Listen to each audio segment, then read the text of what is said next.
রাজধানীর গোলাপবাগের Monowara orthopaedic and general হাসপাতাল। এখানেই শনিবার সিজারের মাধ্যমে তৃতীয় সন্তানের জন্ম দিয়েছিলেন স্মৃতি আক্তার। তবে একদিন পরেই পরিবারটির হাসি রূপ নিয়েছে কান্নায়। রোববার বিকেলে রক্তক্ষরণের কারণে চিকিৎসাধীন অবস্থায় মৃত্যু ঘটে স্মৃতি আক্তারের। তবে মৃত্যু স্বাভাবিক চোখে দেখছেন না স্বজনরা। অভিযোগ তুললেন ভুল চিকিৎসার। ভুল চিকিৎসা, আমাদের রোগী পরিপূর্ণ সুস্থ আছিল, আর ওনারা আমাদের রোগী যে এত একটা রোগী তো ডিফিকাল্ট সময় তো জানায়, ওরকম আমাদেরকে কিছু বলেনি। স্বাভাবিকভাবে আমাদেরকে বললা, পরে বলতেছে আমাদের রোগী 2-3 ঘন্টা পরে বলতেছে আমাদের রোগী মারা গেছে। ডাক্তার আমার বলতেছে ব্লাডিং যাইতেছে, খালি মানে সিজারের জায়গাটা সিলাইটা খুললা একটু দেখুম, আমরা একটু সেলাই করে দিলে ওই ব্লাডিংটা বন্ধ হয়ে যাবে। এদিকে স্বজনদের অভিযোগ অস্বীকার করেছেন হাসপাতালটির মালিক এবং সংশ্লিষ্ট চিকিৎসক মনোয়ারা সুলতানা। তার দাবি, প্রসবোত্তর জটিলতায় মৃত্যু হয়েছে তার। গর্ভকালীন পুরো সময়টিতে অন্য চিকিৎসকের অধীনে পর্যবেক্ষণে থাকা স্মৃতি আক্তারের সিজার তিনি করেছিলেন দীর্ঘ সময়ের সম্পর্কের খাতিরে।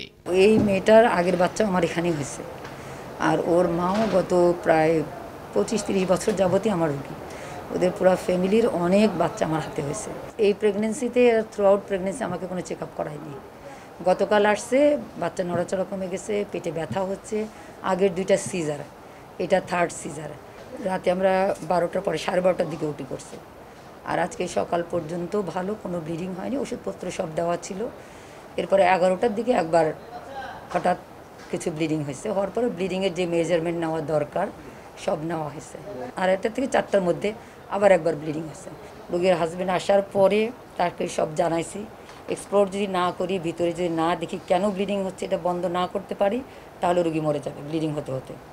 এটা একটা ডেলিভারির একটা কমপ্লিকেশন, এটাকে আমরা বলি পিপিএইচ হয়ে যে কোনো মুহূর্তে যে কোনো রোগী মারা যেতে পারে। এটা নিয়ে আপনি যে কোনো সিনিয়রের সাথে আলাপ করে দেখতে পারেন যে এই পিপিএইচটা হয় কি না, পিপিএইচ হওয়ার পরে ম্যানেজমেন্ট আমাদের ঠিক আছে কি না, এবং ম্যানেজমেন্ট করতে গিয়ে অ্যানেস্থেসিয়া দিয়ে যে কার্ডিয়াক অ্যারেস্ট হয় সেটা কোনো কেস আছে কি না।